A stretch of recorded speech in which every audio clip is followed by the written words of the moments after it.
I am, baby. Yes, I'm by your side. Here I am, baby. For all your life, all your life. Here I am, baby. Always true. Oh, here I am. Here I am, baby. I'm so, so in love with you. Oh. Yes, I'm gonna love you madly. Gonna love you sweetly.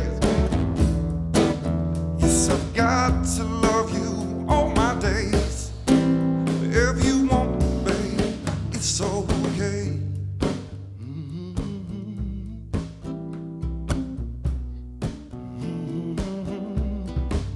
It's okay. Here I am, babe.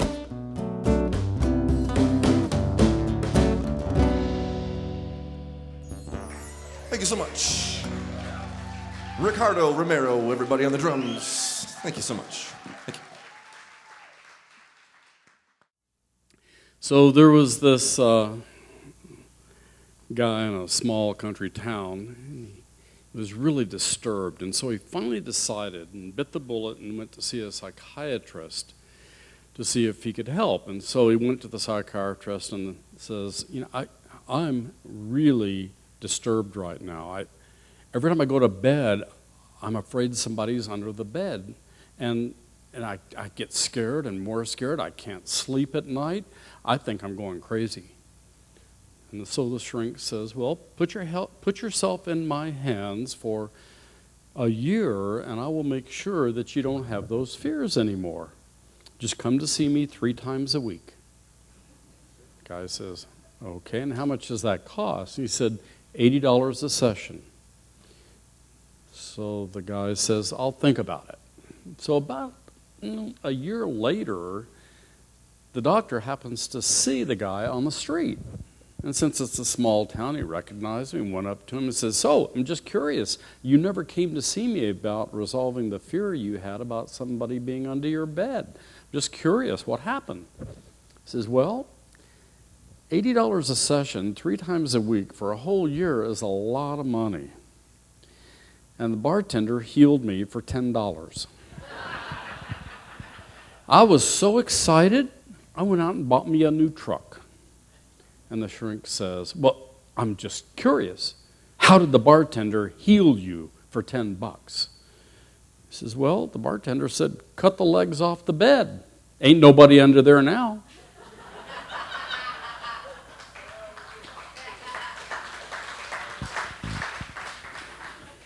We all find our ways, don't we? This month, we're closing out imagination and using imagination in all the different ways that we have used it up to this point in time.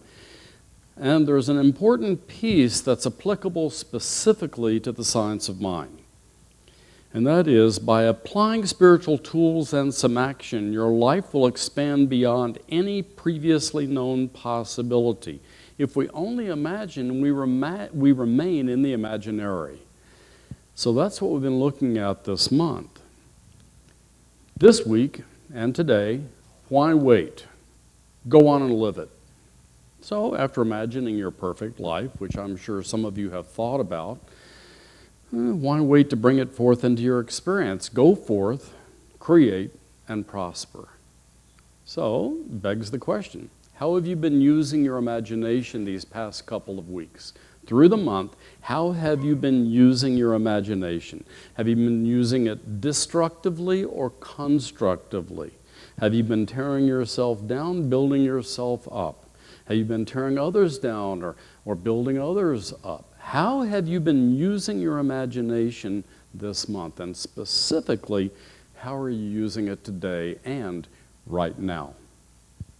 Now let's be very clear. I'm very clear about this, and I've said it again and again and again. This is not a get-rich-quick scheme, okay? We need to apply ourselves.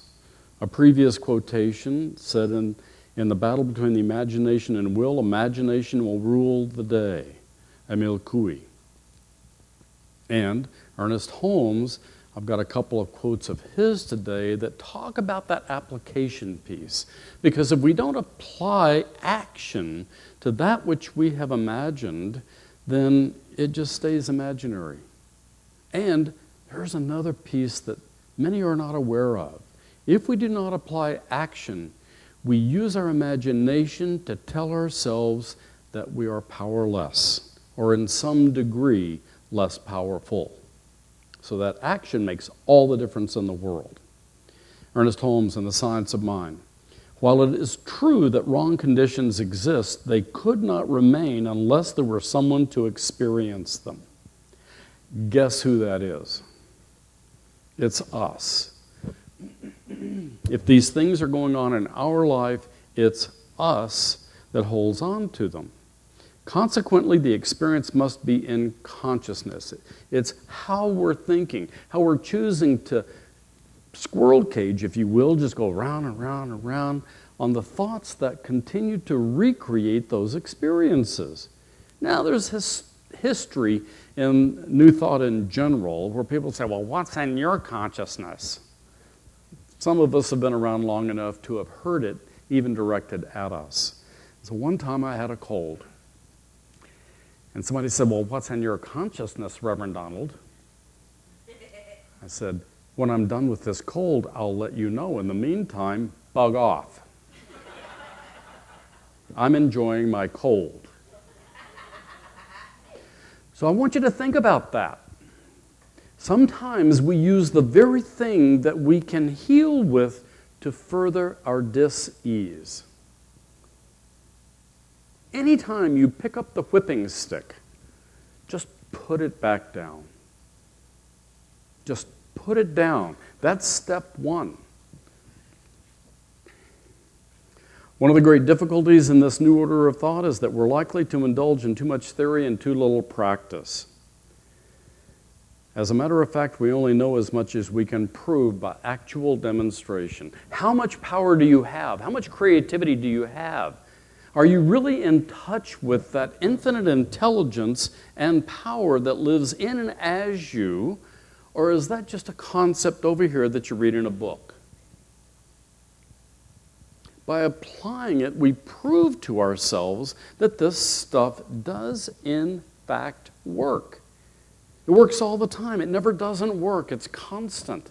We're constantly creating our next experience. Constantly. And we're constantly creating that next experience, sometimes unconsciously, sometimes consciously. If your thought habits create less of you, try changing those thought habits by choosing different thoughts. And when we stay with that long enough, that's where it's not a get-rich-quick scheme. When we stay with that positive, affirmational kind of an approach to living, then more of us becomes available. We find more creativity. We find more power. We find more joy in our lives. Frog jumping. So there was this group of mid-level managers who met for a training session, and the facilitator was talking about and really hammering down to the fact that one, we have to make decisions, and two, we need to act on those decisions. So he asked of the whole group, and he asked, there are 5 frogs sitting on a log. 3 of them decide to jump off. How many frogs are on the log? 5. But everybody guessed 2. And he said, wrong, 5.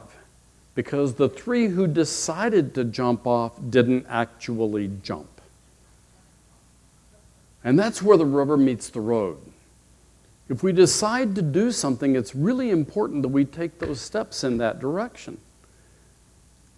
I decided 30 years ago that I was going to retire after 30 years in the ministry. I figured that would be long enough. If I couldn't figure out in 30 years, I'm joking. I ought to go get a job at Walmart or something. So, I set that deadline. Left Salt Lake City, went to Tucson, and that was going to be, since I started my contract there June 1 of 2006, that I would be there for 10 years. I would work for until 2016, June 1 of 2016. So, in preparation for that, I started putting down in form a class. That's what the Identity Shifts class series is really all about. Because I knew I was making a major change in my life. How many of you have experienced an identity crisis? Yeah. Sometimes we decide them on our own. It feels less like a crisis. It's more like an identity shift. Other times they seem to be changed for us, and we have to reevaluate who we are in this new world in which we now live.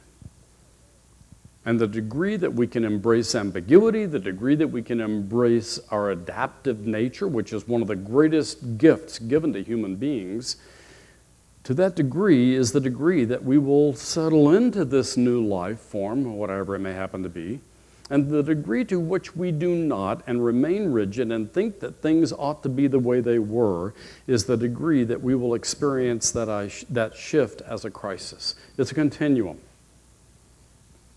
If you're driving the bus, it's just a change of identity. If you're not driving the bus, it's a crisis. You with me? So that's what that series is about, where we'll look at self, we'll look at relationships, we'll look at work, and we'll look at legacy. All those four pieces of those aspects of humanity for us to consider. Because if you're retiring or you have retired and you haven't done these considerations, it can be, there's a lot of wiggle in our heads and a lot of confusion about what's next, etc. So that's what we'll be doing there. Today's workshop sets the stage for that by considering the nature of freedom, where it comes from, and how you can assure that you always have it. So, man lives in a mind that presses in upon him from all sides with infinite possibilities, with infinite creative power. Crap. Constantly we were being pressed upon by that creative nature of life itself. It's constantly pushing its way outside of us. That means we have to adapt with it, or we feel that pressure inside, and if we don't do anything about it, we feel the pressure inside. Barbara Marx Hubbard came to that realization back in the 80s. She said, I kept getting this impress that I'm supposed to do this particular work. And I noticed that the more I shoved it down, the stronger that pressure became. And then one day I found out I'm sick. Because the nature of creativity, the nature of that creative intelligence, if you bring forth what is within you, what you bring forth will save you. If you do not bring forth what is within you, what you do not bring forth will destroy you. How exciting! That's from the Aquarian Gospel, in case you haven't come across that book. I love that statement. It really motivated me to get on the wagon and do something about those pressings from within that I kept feeling and resisting. The spirit of life is all around us. It flows through us. It permeates everything. It's the essence of all form and flows through every condition. So, if there is a condition in your life, anybody have conditions in their life? Oh, good. So we're all in the same bucket. These conditions in life, sometimes we like them, sometimes we don't. If there is a condition in our life that we don't like, all we have to do is start working toward the condition we do want instead. We don't have to go and fix anything about the condition we don't like. We don't have to dig into our subconsciousness. We don't have to do all that kind of work. We just put our attention on the desire and just keep our attention on the desire. And what will happen is anything we need to learn, develop, change, whatever we need to do will come up one thing at a time, if we start moving in that direction. If we don't, then 2 things will come up at a time, and then 3 things, and then it's overwhelming, and then there's an elephant that we have to eat. I don't enjoy that. You exist, that divine feeling, fire, and imagination and creativity may be expressed through you. That's why each person here exists. Have you found that? Are you working with that? Are you resisting it? See, we have this amazing organization here called Center for Spiritual Living Salt Lake, or Salt Lake Center for Spiritual Living. What do you want to call it today? It doesn't really matter. We have this group of people who get together on an ongoing basis. And herein, we offer something that you don't find elsewhere very often. You find people who actually have figured out a little bit better how to love one another genuinely instead of superficially. People who, in that process of loving one another genuinely, have learned to work together, figure things out together. That's called community. How many genuine communities have you come across? I used to run from them like my hair was on fire, because generally community meant obligation and duty. And community really is about agreements and accountability, which has a completely different feel about it, doesn't it? And we come together because we want to. We do things together because we want to. We go a particular direction together. That's called alignment. And we continue to work on ourselves along the way. The more I'm in touch with me and the more you're in touch with you is the more that together we can work towards some common goal, some common purpose. And what is the purpose of this particular organization at the international level? To make the world a better place. And here locally, one person at a time. And that person is me. So we're here to support each other. I mean, honestly, positively support each other in becoming the better human being that already exists within us.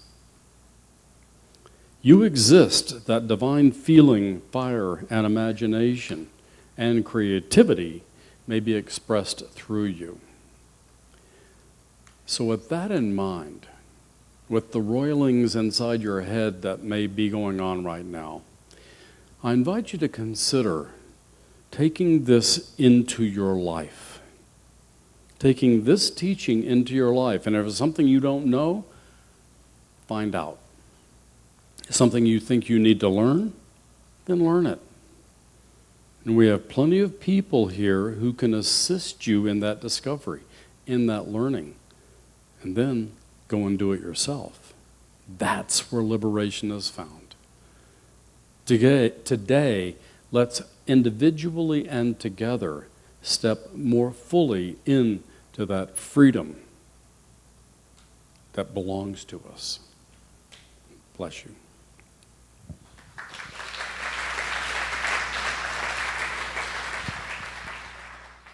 So let's pray together.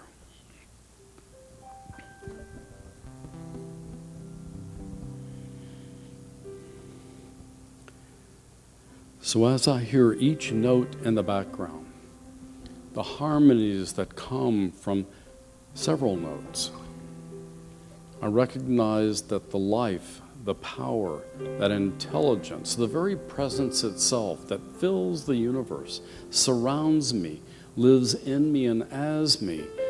And I also know that this power, presence, this intelligence lives within everyone.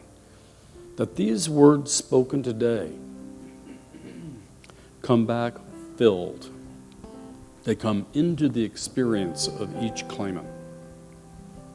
So right now, I know for everyone that open space, that clarity of desire, and the acceptance of the fact that the law takes it and starts creating it.